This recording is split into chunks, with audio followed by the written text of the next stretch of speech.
I always thought that, you know, giving the character a bit of those childlike features would make him more unnerving and unsettling because of the contrast of someone that looks innocent and sweet and cute and is capable of doing horrifying things.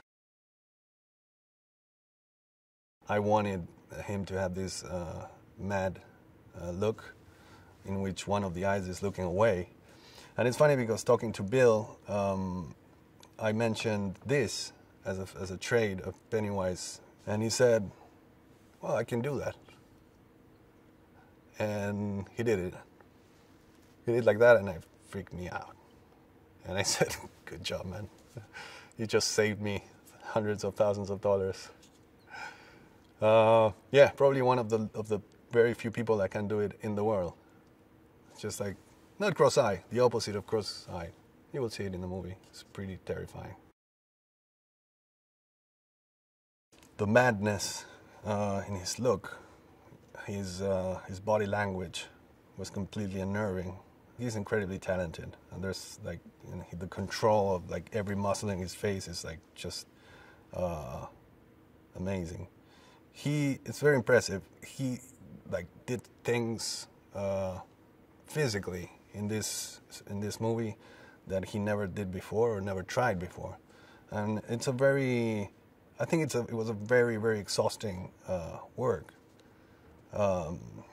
Every single scene with Pennywise implies some certain titanic stunt, and I really have to give it to Bill to go through that, because he did an amazing job and his energy was at full all the time. It's a shape-shifting entity of evil that appears in these kids' lives. He's been around for millions of years, and he comes out of hibernation and starts feeding on kids. It's curious how each of the actors share a DNA with the characters. It's really fascinating. I mean, it wasn't easy to cast, you know, the losers, but I ended up finding people that share the traits and characteristics with the characters that are playing in such a strong way.